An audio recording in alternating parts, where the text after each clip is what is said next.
I returned from Europe with gifts for my teenage son, a $1,200 designer backpack and a limited edition piece from Dubai.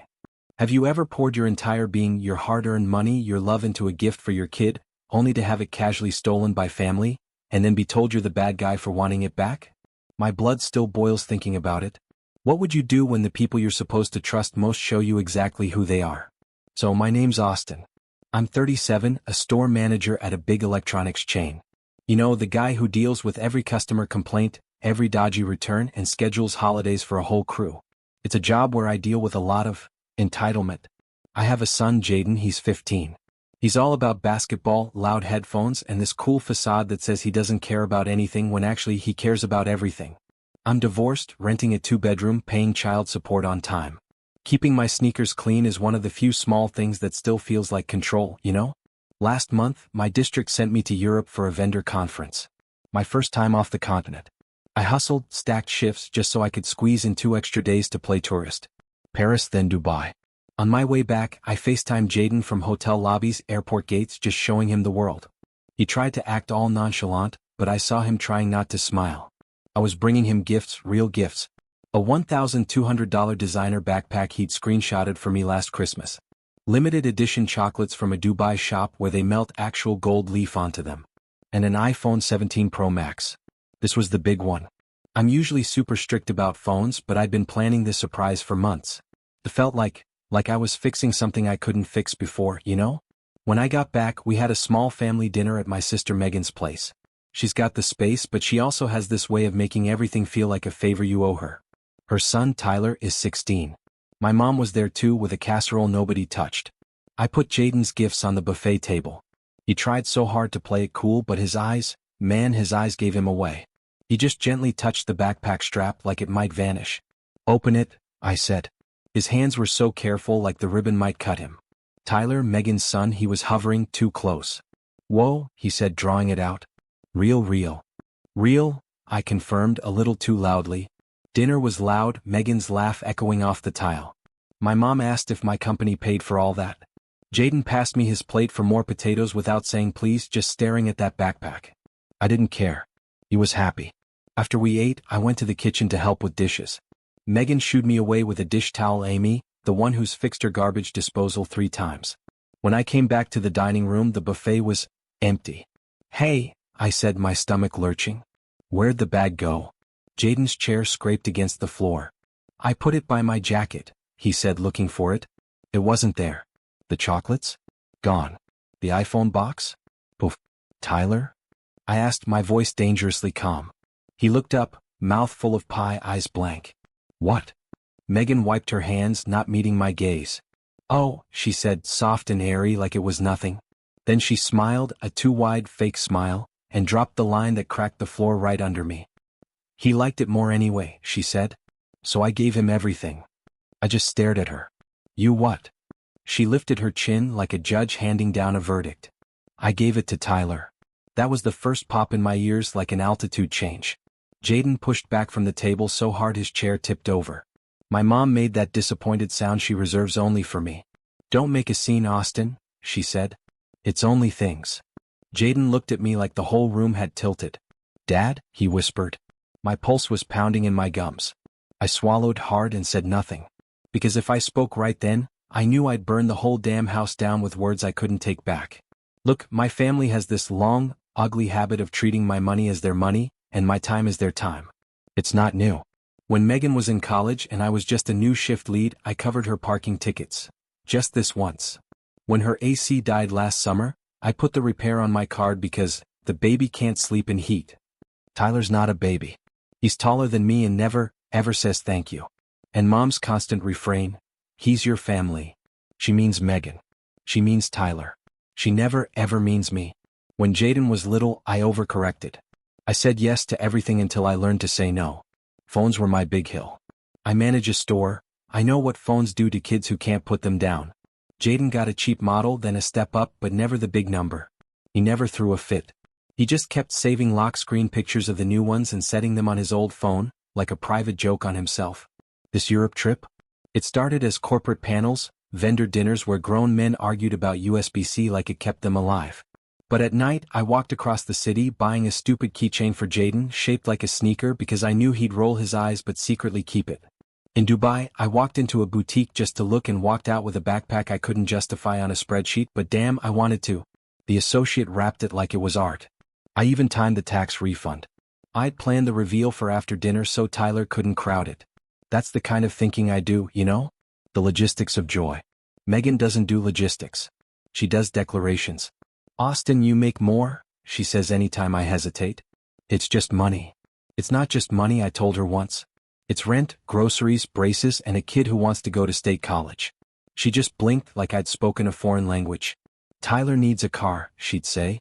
Isn't there a family discount at your store? That night at her house before dinner, she toured me through her new backsplash like she'd designed the Louvre. Subway tile. Timeless, she'd said. It's white rectangles, I'd replied. She'd swatted my arm. Don't be a snob. Jay sat with Tyler like they were friends who tolerate each other. Tyler had told a story about a collab he wanted to launch, meaning reselling sneakers his mom bought with my card 2 months ago when she, accidentally, Apple paid from the wrong phone. I never saw that money again. I'd placed the gifts behind Jaden's chair carefully when I came in. I watched him touch the ribbon on the chocolate like it hummed. He'd whispered, "For me?" "For you," I'd said. "All of it." And then I'd left him alone for all of 3 minutes to rinse plates. When Megan said she'd given everything to Tyler, it felt like she was reading from a rulebook I'd somehow missed. "Why would you do that?" I asked, keeping my voice low. Because Jaden was there and because I knew if I yelled, Mom would clutch her pearls and talk about my temper. Megan just shrugged in slow motion. "Jay already has a phone." "Not this one," Jaden said, his voice raw. Tyler leaned back. "I'll make better use of it," he said. "I'll create content." I actually laughed. Came out wrong. "Give it back," I said. Megan's smile dropped. "Don't talk to my son like that." "Like what?" I shot back. "Like he owes you," she snapped. "He does. It was mine." Jaden's voice was high-pitched now. Mom set down her fork like a gavel. "Austin, don't start." Tyler stood. "I already unboxed the phone," he said casually. "Set it up." "I didn't give you the Apple ID," I said. He smirked. "Didn't need yours." I looked at Jaden. He looked at me, then away, then back. And that back and forth, that was the part that truly hurt. We left with nothing. Jaden walked to the car with empty hands and a face like he was trying very hard to be older than his years. On the drive home he said, "It's fine." "It's not," I said. He just stared out the window. "I don't want to fight with them." I didn't sleep. I sat at the table with the stack of receipts I keep in a shoebox. I had the printed merchant copy for the backpack with the serial number, the chocolate order with the limited edition code, the iPhone invoice with the IMEI. I lined them up like weapons, then felt stupid because they were just pieces of paper and I was a grown man, shaking. In the morning my phone buzzed. My group chat with Megan and Mom lit up. "Megan, let's keep last night in perspective." "Mom, it was a misunderstanding." "Megan, Tyler is heartbroken." "You yelled." "Mom, you've always been so intense." I typed, "Give back the backpack, chocolates and phone today." Megan didn't answer. 10 minutes later, Tyler posted a mirror selfie on his public story. Designer backpack slung across his chest, the new phone in his hand, the Dubai gold wrapper peeking from his pocket like a trophy. Caption, "Auntie spoil me."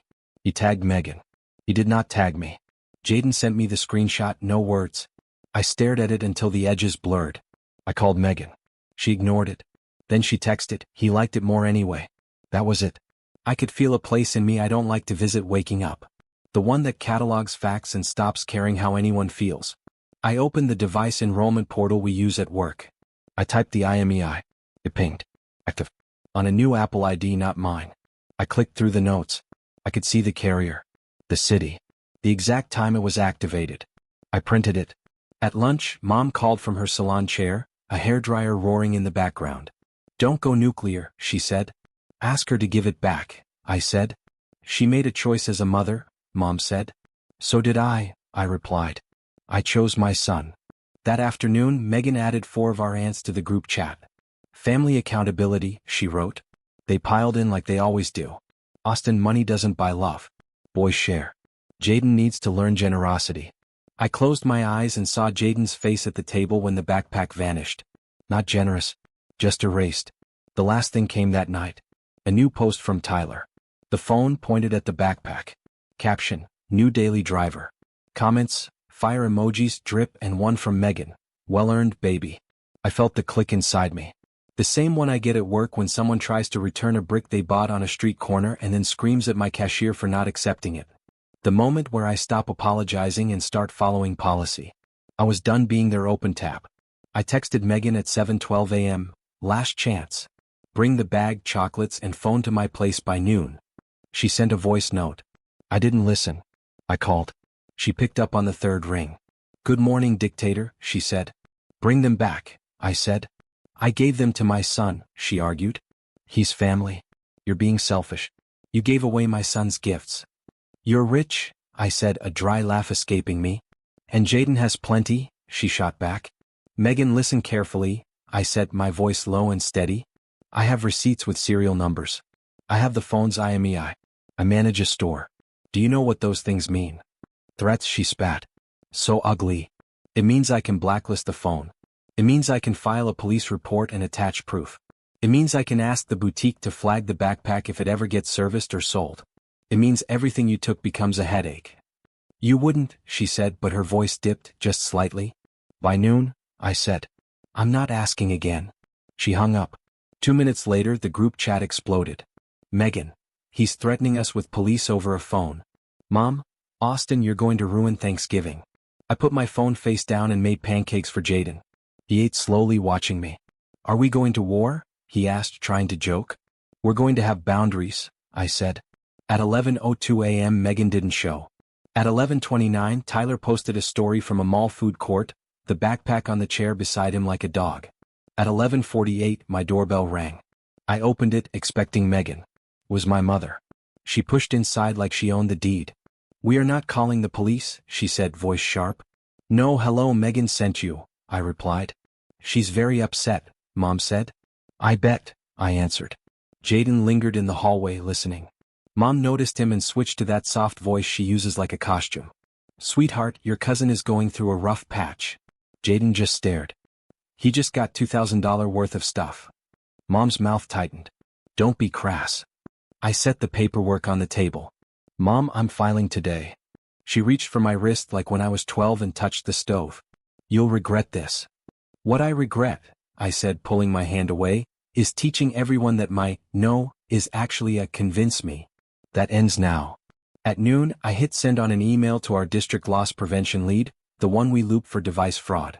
I attached the IMEI, the activation timestamp, the purchase invoice. I CC'd myself and printed a copy. Then I opened the carrier's site and submitted an IMEI block request through the consumer form. Locked pending review. I filed a police report online for stolen property with serial numbers. I wrote it simply. No adjectives. At 1:27 p.m. Megan called, screaming. I put her on speaker. You disabled his phone, she shrieked. He's at the mall. It just bricked. Bring my things, I said. You humiliated him. He was with friends, she cried. Bring my things, I repeated. You are dead to me, she yelled. And I'm telling everyone what you did. You already do, I said and hung up. 5 minutes later, the family group chat dinged non-stop. I didn't open it. Instead, I texted Jaden and asked if he wanted to drive to the courts to shoot hoops. He grabbed his ball so fast he almost forgot his shoes. On the way out, my phone rang again. Unknown number. I let it go to voicemail. It was Tyler. His voice was shaking with rage and something else underneath. Uncle Austin, that was foul.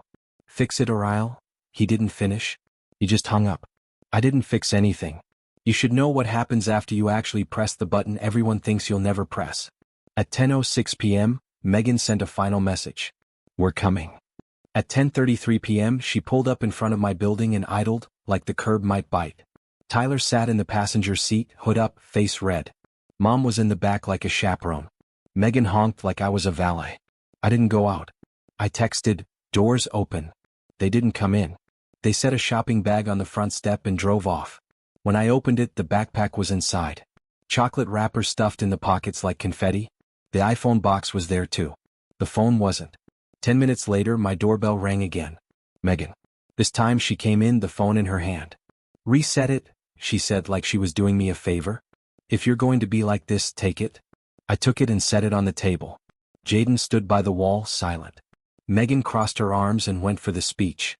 We're a family. We share. Tyler is going through a lot. His father pays less child support than I do. I cut her off. You told me that. You tell me everything when you want money. Her mouth opened and closed. You're cruel, she said, recovering into her role. I'm tired, I said, of being the account you draft. You make more, she spat. You can afford to be generous. I held up the receipts. I've been generous for 15 years. Name one month you asked how my bills look. Mom made a small sound like a dying violin. We didn't come to argue. You came because the phone stopped working in public, I said. Silence. Jaden's breath was the only sound. Megan pointed at the phone, like it had personally betrayed her. Get rid of the block, she demanded. Tyler needs a phone for school. He has one, I said. He wanted this one because he wanted more. Her eyes flashed. You sound like Dad. That one made me flinch because our dad used to say it with a belt in his hand. I took a slow breath. Tomorrow I'll take Jaden to the carrier to add this to my plan. He'll walk out with it. You'll leave it alone. You'll never touch his things again. What about the chocolates? Tyler muttered, eyes on the floor now, his voice small for once. Jaden looked at him. Eat them, he said. I don't want your saliva anyway. I didn't laugh. I wanted to. They left. No apology, just huffs and a slammed door. 2 hours later the texts began. So immature. So theatrical. Men never forgive. I muted the thread. At work, word traveled fast because I don't hide much and because my assistant manager, Kinsey, has a radar for drama and calls it continuing education. She stood in my office doorway with a stapler like a mic.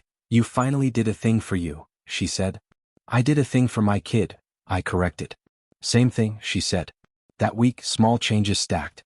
I moved my spare key from the fake rock outside to a lockbox only Jaden and Kinsey know about. I canceled 2 family logins Megan had been using. My streaming accounts, my wholesale club membership. I took myself off the Austin will pay list my mother keeps at the mechanic she loves. I called the boutique in Dubai, gave them the backpack serial number, asked them to flag it if it ever came in for repair, and to note that the purchaser was not Megan. The associate said, of course. It felt petty, sure, but also like putting a lid on something that had been leaking for years. Jaden and I went back to regular life. Homework at the table.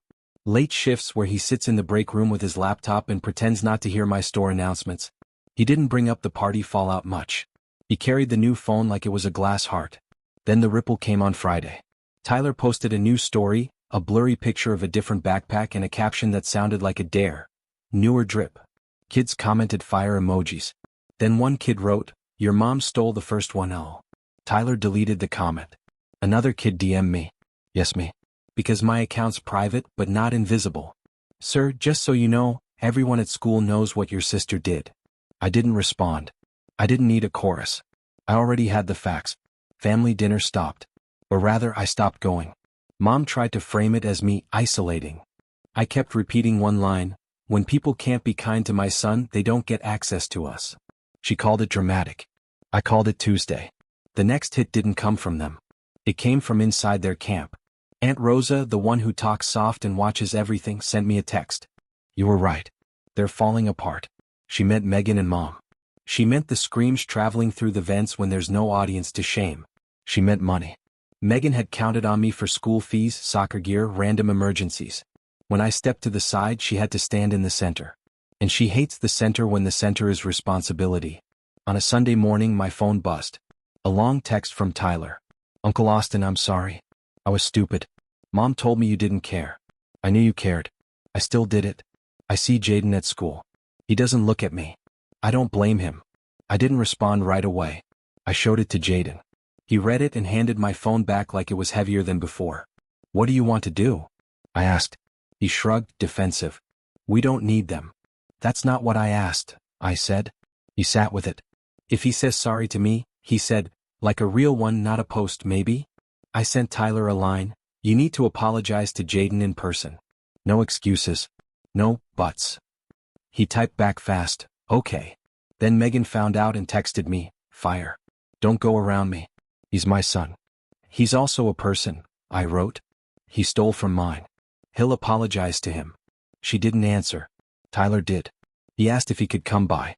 Jaden said yes, then changed the yes 3 times, then sighed and said, Fine. Tyler came, pulled up again, hands empty. He stood in my doorway and did the hardest thing a 16-year-old can do. He admitted he did a bad thing that makes him look bad. I wanted it because it was shiny, he said. And because my friends would see me with it. That's it. It wasn't deep. Jaden stared at him for a long time. You embarrassed me, he said. Not just the stealing the posts. I know, Tyler said. I deleted them. You already did the damage, Jaden said. Tyler nodded. I'll say it to whoever you want me to. He meant school. He meant social death. He meant he got it, a little. Jaden didn't make him go on tour. He just nodded once, sharp. Okay, he said. Don't talk to me for a while. After Tyler left, Jaden sat at the table and opened the chocolates we'd saved. He took one, then pushed the box toward me. Tastes like sugar, he said. Yeah, I said. We both laughed, a breath more than a sound. The fallout didn't end in one tidy act. Megan still sent Barb texts. Mom still tried the guilt. I'm not getting any younger, she'd write, like age is an invoice I owe. I kept repeating, boundaries are not punishment. Sometimes I'd send it and put my phone in a drawer, then go outside to breathe air that didn't belong to anyone. Work got easier. Funny how that happens. When you stop bleeding at home, you stop snapping at customers who ask for discounts without looking at you. Kinsey said I looked less haunted. She's dramatic, but she wasn't wrong. One quiet night after close, Jaden stood in the empty store and took a picture of the wall of phones, just rows and rows of rectangles glowing. It's weird, he said. How much we care about this stuff. We don't care about the stuff, I said. We care about what people say this stuff means. He looked at me. So, what does it mean that you got me this? He lifted his phone. I didn't have a speech ready. It means I see you, I said. And I wanted you to feel seen.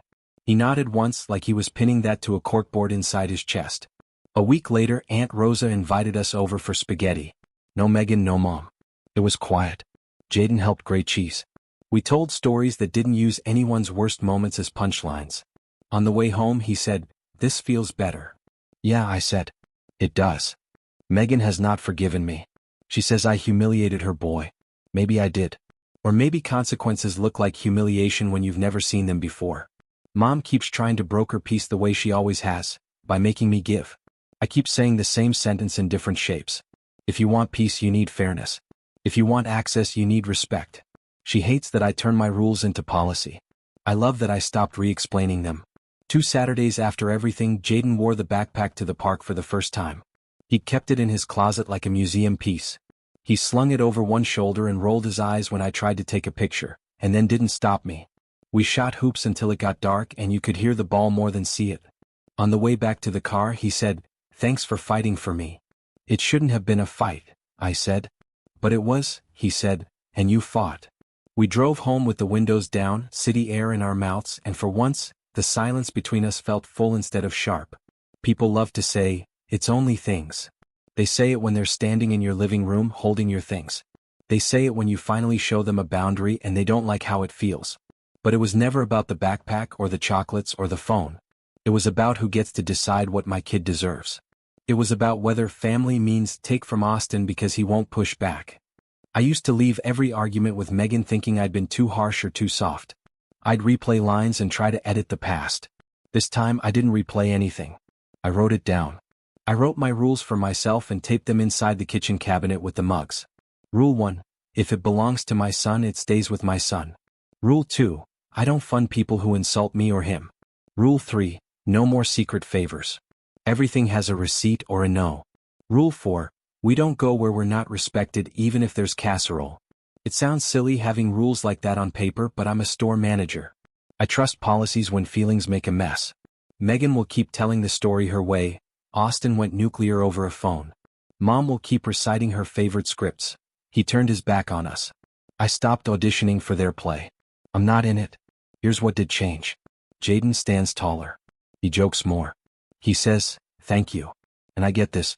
In the same breath, he carries that backpack sometimes and sometimes he doesn't. The phone is a tool and a toy and a target he's learning to manage. We have late-night pizza on the couch and watch games and he groans at my commentary. It feels like we're building something instead of patching leaks. Tyler sent another text last night. I'm working at the grocery store now. Not glamorous. Feels good to buy my own stuff. I told him, good. No confetti, just good. He said he might try out for JV again. I told him to drink water and stretch because I'm every dad in a baseball cap. Aunt Rosa came by with a pie and a hug that lasted exactly long enough. She said, "I'm proud of you." It slid right into a space I didn't know was empty. If there's a moral, it's this: I won't be the family wallet. I won't let my no be a riddle you think you can solve. I won't let my kid learn that silence buys peace. Not in my house. Not anymore. The day Megan took what wasn't hers, I felt small. The day I took it back, I didn't feel big. I just felt right. And right is steady. Right is quiet. Right is sitting at the table with my son. 2 bowls, the last of the Dubai chocolates, neither of us even likes that much, and the kind of ease you can't purchase in a boutique. "Next time," Jaden said, a small grin spreading across his face, "bring me a keychain." "Got it," I replied. From anywhere. Have you ever had to draw a hard line with family, even when it felt like you were breaking things? What was that like for you? Tell me your thoughts in the comments. I really want to hear what you think.